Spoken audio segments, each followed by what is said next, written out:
Gracias, coronel. Gracias, señora. Se felicitan a los presidentes cuando ganan las elecciones. Se les desea mucho éxito. Realmente en el caso del presidente electo de Venezuela, Hugo Chávez, no sabemos hasta qué punto lo debemos felicitar. La cantidad de problemas que abruma su país y la gran cantidad de expectativas que ha abierto la presidencia de Hugo Chávez, sobre todo en un momento en que el mundo casi estuvo al borde de una guerra, en un momento en que el presidente de los Estados Unidos se estuvo al punto de ser cuestionado por su Congreso. Aún con todos estos problemas, sigue siendo asunto importante y vital para nuestro pueblo la presidencia que va a asumir el presidente Hugo Chávez el 2 de febrero próximo. Le agradecemos mucho al presidente electo haber tomado unos minutos de su tiempo para dárselo a los periodistas dominicanos, a Telemundo Internacional y al periódico El Siglo. Presidente, gracias verdaderamente, pero sabemos que usted quiere mucho la República Dominicana, tiene relaciones muy buenas y parece que vamos a hacer un puente con el Caribe. Presidente, en el orden de las expectativas, decíamos que no lo envidiábamos. Todo un continente tiene esperanza en un hombre que encarnó un discurso contra un neoliberalismo, contra la corrupción, contra una serie de males que vinieron afectando sobre todo su país y nuestros pueblos. ¿Cuál es la expectativa? ¿Hasta dónde Hugo Chávez puede llenar algo de la esperanza que todos tenemos, incluyéndonos a nosotros?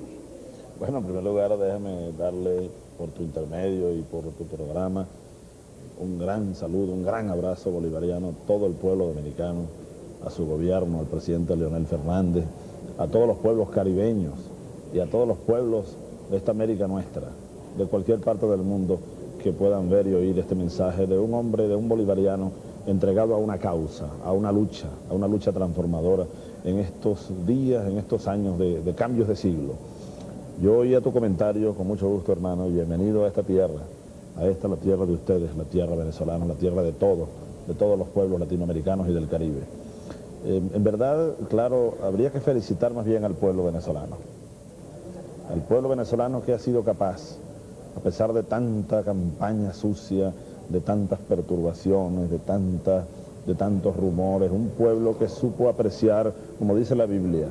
Yo siempre invoqué la Biblia para hablarle a nuestro pueblo, diciéndole, el que tenga ojos, vea, y el que tenga oídos, oiga. El pueblo venezolano ha dado una lección histórica el pasado 6 de diciembre, batiendo todos los récords, y no porque haya elegido presidente a Hugo Chávez Frías, sino porque el pueblo venezolano ha recuperado la conciencia en sí mismo, la fuerza en sí mismo, la conciencia de que es un pueblo, uno de los pueblos del continente, que debe marcar pauta en los procesos históricos, como siempre ha sido así. Ahora, tú me preguntas en qué medida Hugo Chávez Frías puede cubrir las expectativas del pueblo venezolano en primer lugar.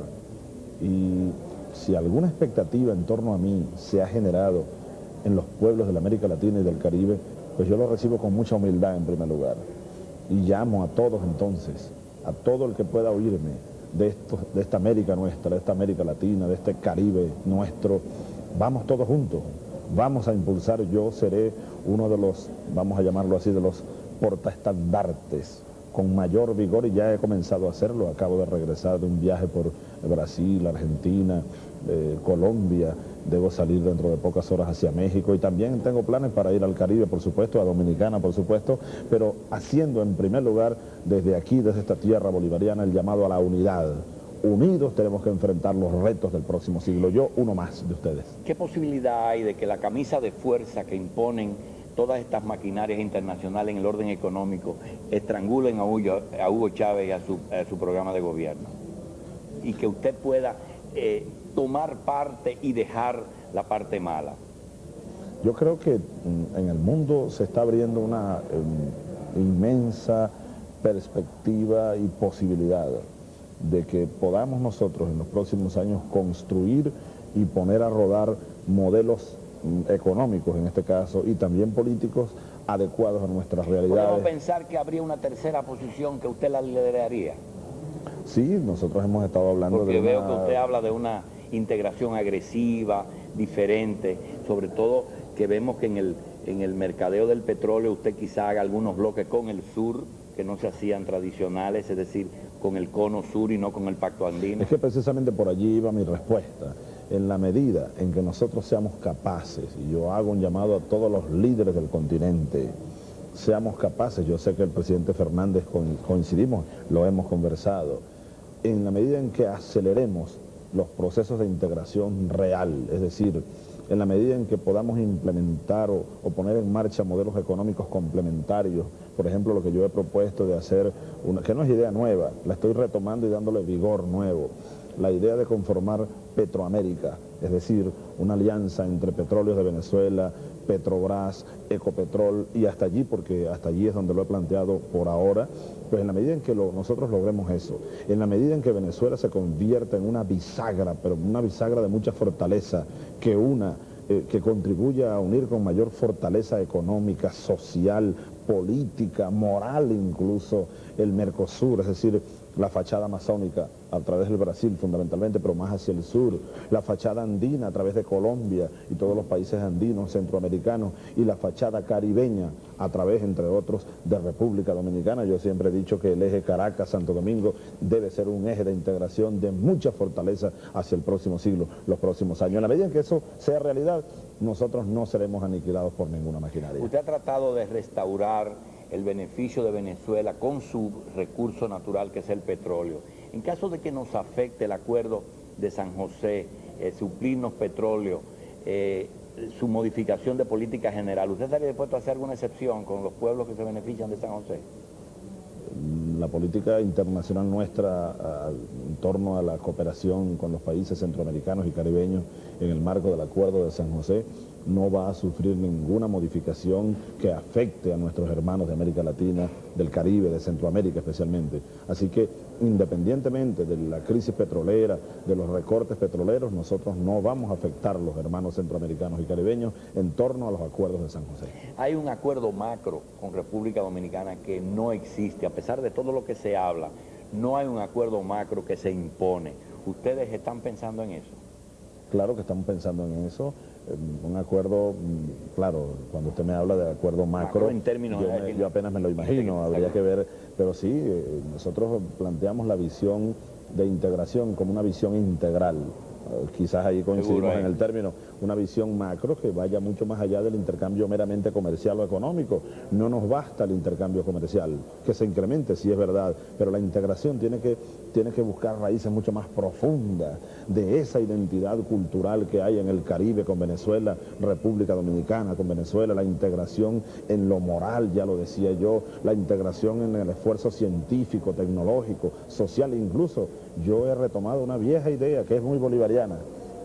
¿Es posible, hago la pregunta a todos, yo creo que sí, respondo por adelantado, que marchemos hacia una confederación de estados latinoamericanos y caribeños? Yo creo que sí es posible. Presidente, antes de que nuestro compañero Leo Reyes le haga una pregunta, nosotros tenemos una pregunta que vinimos a hacérsela específicamente. El ser humano es muy dado a que sus sentimientos puedan influir en sus decisiones, sobre todo cuando son decisiones de Estado. Hugo Chávez ha sido calumniado, atacado en una de las campañas más virulentas que hemos tenido, no en Venezuela, en toda América. ¿Cómo se podría uno convencer de que ningún resentimiento abriga el corazón del presidente electo al grado de que tampoco un deseo de alianza pueda incluir en su gabinete o en su equipo de trabajo personas que podrían empañar un estandarte que usted ha enamorado, que es la honestidad en el manejo de fondos públicos? ¿Está desprovisto Hugo Chávez de todo sentimiento para atrás? Sí, yo tengo que agradecerle a Dios, hermano. Es al único que le agradezco seguramente, y a la vida misma, por supuesto, que es parte de Dios también.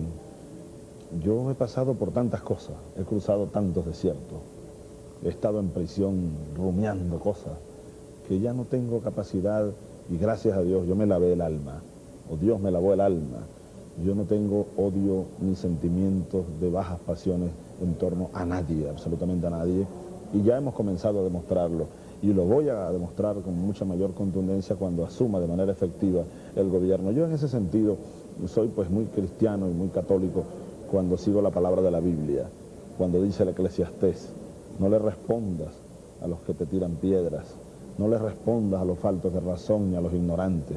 En todo caso, respóndeles con altura. O como dice un viejo dicho, siempre hay que volar como las águilas, no arrastrarse como las serpientes.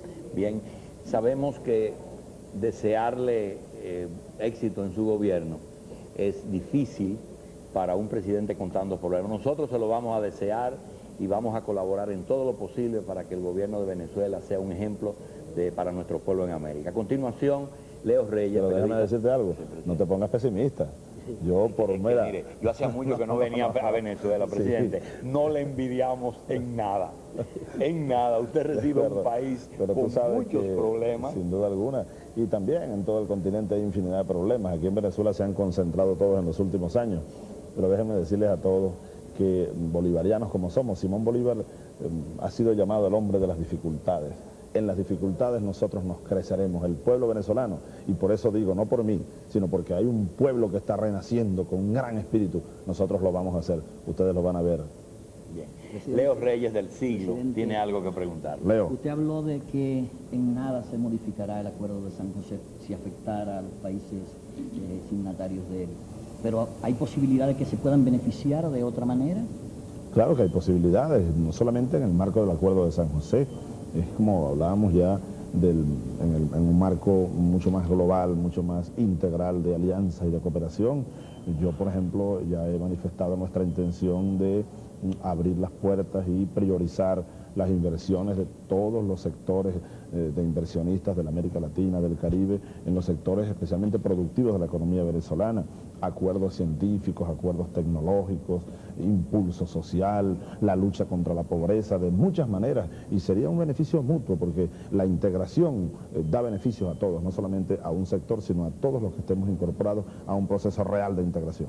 Presidente, ¿puede pensarse que en su gobierno las cárceles se abrirán para los corruptos?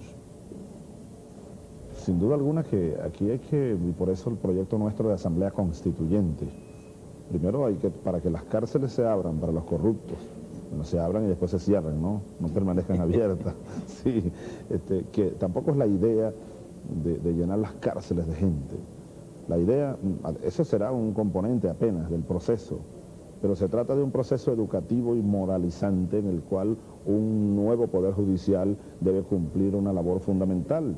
Por eso hemos planteado la vía de una asamblea constituyente para poder transformar el poder judicial y que se administre justicia. El corrupto, el que comete un delito y debe ir a prisión, pues debe ir a prisión, pero esa no debe ser la norma es que no ocurran los delitos, que vayamos minimizando el alto nivel de corrupción a través de una labor fundamentalmente de liderazgo y de educación. Así de momento, una vez llegue usted a la presidencia, ¿no van a meter a los corruptos a la cárcel? Yo no voy a dirigir un gobierno dictatorial, ni arbitrario, ni autoritario, con mucha autoridad, pero no podemos caer en el extremo del autoritarismo. Yo no puedo tener la varita mágica para decir este va a prisión y este no, pues sería un dictador. Ahí, por eso insisto, tiene que ser un proceso de reforma de un poder judicial y donde se abran juicios. Hay un nuevo procedimiento en Venezuela que ha sido un avance, un código orgánico procesal penal, donde los juicios serán abiertos. Será el poder judicial el que decida quiénes deben ir a prisión si cometen hechos de corrupción. Presidente, en la República Dominicana, y espero contar con su generosidad, si acaso la expresión resultara vulgar, nosotros tenemos una expresión para el dominicano valiente y temerario en el sur del país, y le decimos que ese dominicano es cuatriboleado. ¿Podemos decir que el presidente de Venezuela se siente cuatriboleado? Yo no me quiero calificar a mí mismo. Prefiero que los dominicanos del sur y del norte también, y especialmente los venezolanos, puedan concluir, después que yo ejerza la acción de gobierno, si Hugo Chávez es o no cuatriboleado. Hasta ahora, pues yo creo que hay elementos como para evaluar, para pensar o evaluar, ¿no? Bien. Finalmente esto, presidente. Los dominicanos, en sentido general, ¿qué podemos esperar de un hombre cuya mayor debilidad es el cumplimiento de sus promesas? Los dominicanos, en primer lugar, seguirán contando conmigo como un hermano, y lo digo con todo mi corazón, y especialmente en estos días de Navidad. Vaya mi deseo a todos los dominicanos una feliz Navidad y que 1999 sea un año de verdad próspero y que apunte hacia nuestra real integración. Los dominicanos tendrán aquí a un ser humano, un luchador y un presidente de la República con las manos extendidas hacia el Caribe, con el corazón también latiendo allá en esa tierra dominicana. Muchas gracias, señor presidente. La presencia en la misma área afectada de algunas células malignas, nuevamente. Eso nos ha obligado a revisar el diagnóstico, la evolución del tratamiento, a consultar expertos, y se ha decidido, es necesario, es absolutamente necesario, es absolutamente imprescindible someterme a una nueva intervención quirúrgica. Mi opinión firme, plena como la luna llena, irrevocable, absoluta, total, es que en ese escenario que obligaría a convocar, como manda la Constitución de nuevo, a elecciones presidenciales, ustedes elijan a Nicolás Maduro como presidente de la República Bolivariana de Venezuela.